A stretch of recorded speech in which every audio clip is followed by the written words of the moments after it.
Hey, it's Alex. I'm back. Let's talk about digital CX, shall we? Once again, welcome to the Digital Customer Experience Podcast with me, Alex Turkovich. So glad you could join us here today and every week as we explore how digital can help enhance the customer and employee experience. My goal is to share what my guests and I have learned over the years so that you can get the insights that you need to evolve your own digital programs.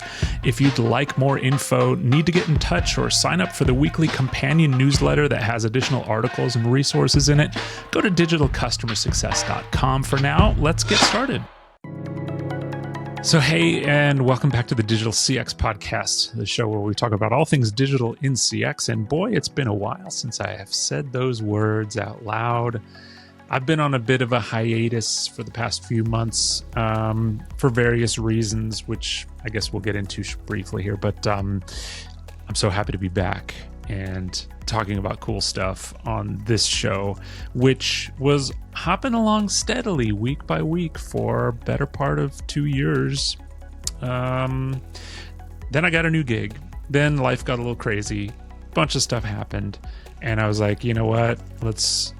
And to be frank with you, I was getting a little burned out on the weekly posting schedule as well. You know, I think we all owe it to ourselves to be transparent with things and realistic about what we can and can't handle. And so I went on a bit of a hiatus, right? And I went hard. I mean, I didn't post on LinkedIn.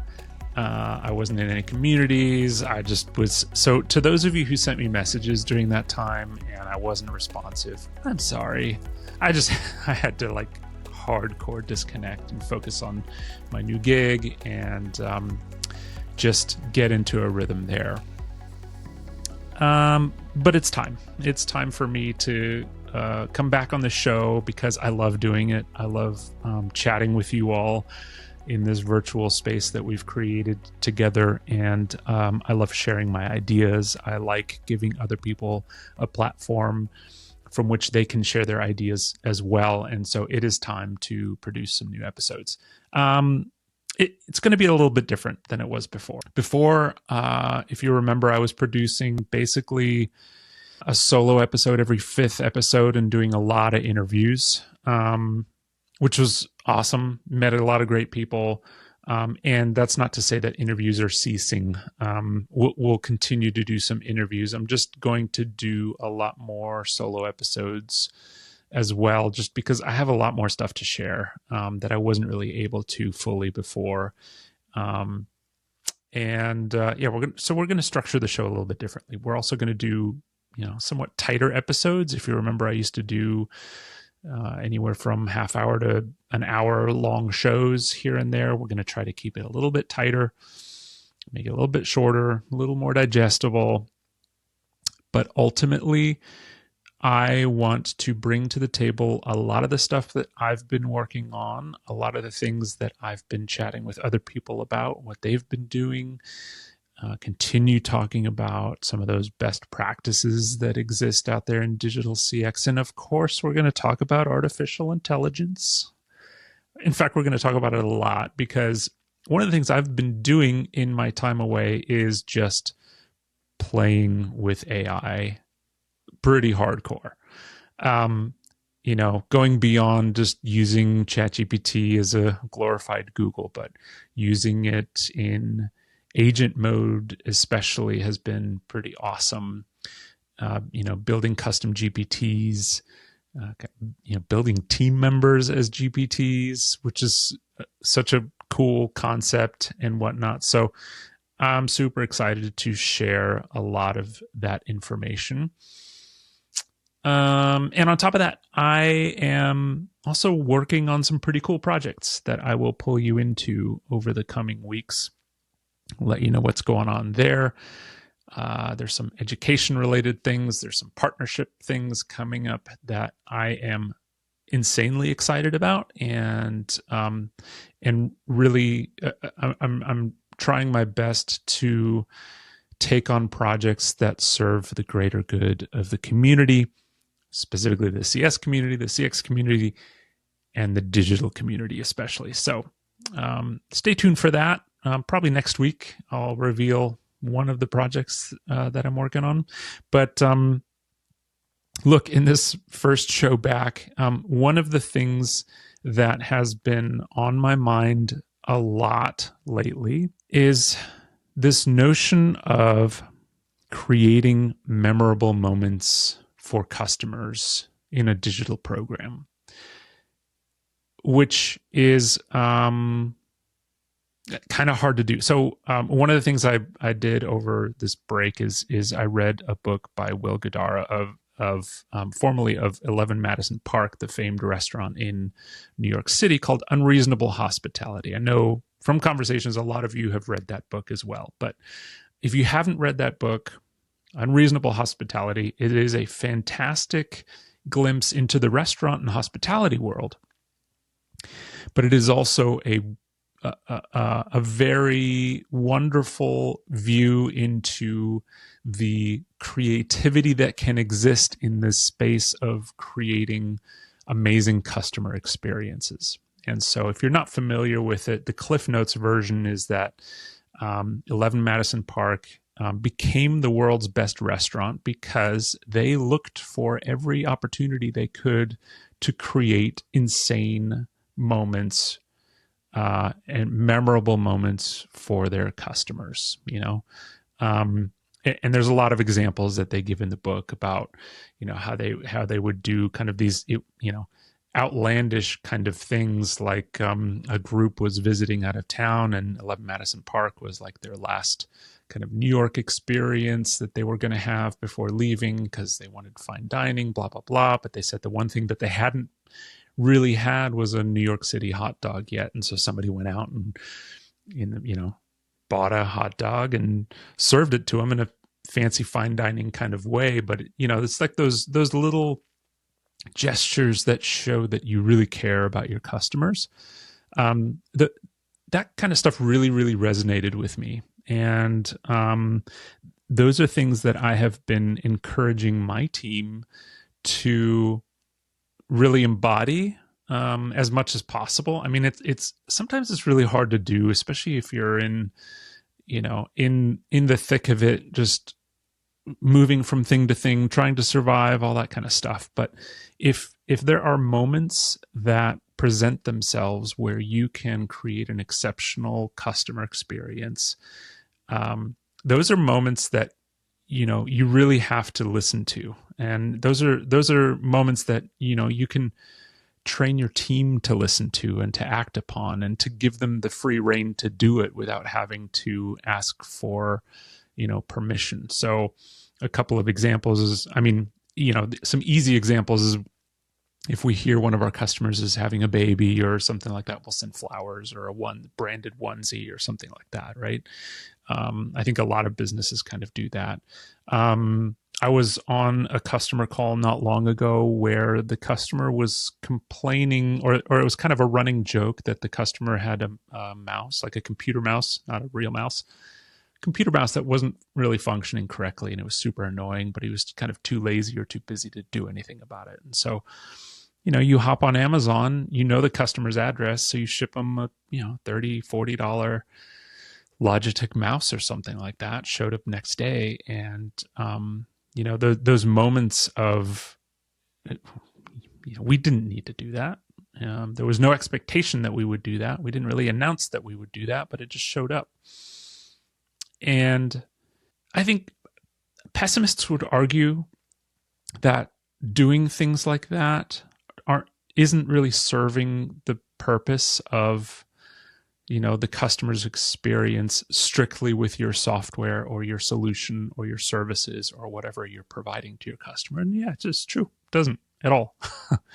But it goes back to that relationship building, that rapport building, and that showing the customer that you really, really, really care. Sometimes those things go a really long way. I said really a lot just now. But sometimes those things go a long way to building that relationship with a customer. So the question naturally becomes, how do you create those kinds of experiences at scale? And truth be told, it's hard to do. But with the tooling that we have available to us these days, it's not so far-fetched that you can have your systems listen for these kinds of opportunities. Now, I realize that a lot of you live in corporate environments that are very restrictive in terms of data integration and, sharing data between systems and things like that. So I totally get it. And so, those of you who do live in a somewhat restricted environment that way might roll your eyes at some of the things that I'm about to say, but bear with me for a second, because I do think that where there's a will, there's a way. Let's say, for example's sake, we're Gong users. We use Gong. We record practically every single phone call that is made into and out of our organization. And Gong has some insanely great automation tools combined with its AI listening capabilities. And so with Gong automations, or with something like Zapier or Make.com, it becomes entirely feasible for you to train a bot to listen to transcripts, quote unquote, listen to transcripts, for those kinds of moments, for those kinds of pain points that a customer has that isn't necessarily related to the software. You can also train it to listen for personal details. So the customers sometimes, they'll share small talk with you or pleasantries with you about what their team is doing or what family thing is happening. Also, sometimes they share some of the tragedies in their life, like a death in the family or something like that. And those are all opportunities that you can, with the tooling that we have today in various formats, listen for and act upon. Now, I'm not saying you should go build a whole system that automatically recognizes what a customer is experiencing and automatically takes action on that. I suppose you could probably do something like that with automation, but that then I think becomes a little too impersonal. But what I'm saying is, it's entirely feasible for artificial intelligence to listen for those moments, to be trained to listen for those moments, and then to alert you that those moments are occurring, and to do something about that. And if you're serious about creating these kinds of small magic moments, if you will, I think it is perfectly reasonable for you to set aside a few $100 in your budget every month to act upon those moments when they come up. To send some flowers, to send a little gift, to send some swag, to send a handwritten note, for instance, goes a long way. If you're a longtime listener of the show, you know that a few months ago, we did an interview with David Wax of Handwrytten, which is a company that does automated handwritten notes. We're a customer of theirs, and we have it integrated into our CSP.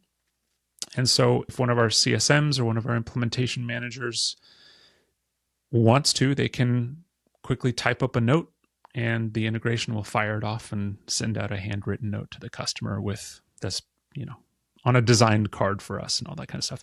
What I'm saying is, it's less about the tactical of what you do. It's more about the presenting the trigger and presenting the event that has happened so that your team can then act upon that. I just live for moments like that, and those kinds of things have me super excited. And so naturally, being kind of digitally minded, I'm actively looking for ways to scale those kinds of things. And I would love to hear from you if you have done similar things, if you have trained a bot to listen to your call transcripts for those kinds of moments. And if you have, I would love for you to let me know, and I'd love to have a conversation with you about it, because I think these are the kinds of use cases that are kind of the non-standard use cases that really make artificial intelligence exciting for me, because they augment the human experience. I'm all for situations where artificial intelligence augments the human experience and makes the human experience of being in a vendor-customer relationship much better than it is today. So thanks for listening to me ramble about that for a little bit. I'm so happy to be back. I don't know what my publishing schedule is going to be relatively regular because I'm going to try to pre-record a bunch of stuff. I have some exciting partnerships coming up as well. That's going to be great. And again, launching a couple of programs in the coming weeks that I will share with you as well. But for now, thank you for everybody who checked on me while I was seemingly MIA. And I appreciate you spending the last 15 or so minutes with me, chatting about digital, chatting about AI, chatting about unreasonable hospitality. Go read that book if you haven't already, because it's really great. But until next time, hope you have an awesome week ahead, and we'll talk soon. Thank you for joining me for this episode of the Digital CX Podcast. If you like what we're doing, consider leaving us a review on your podcast platform of choice. If you're watching on YouTube, leave a comment down below. It really helps us to grow and provide value to a broader audience and get more information about the show and some of the other things that we're doing at digitalcustomersuccess.com. I'm Alex Turkovich. Thanks so much for listening. We'll talk to you next week.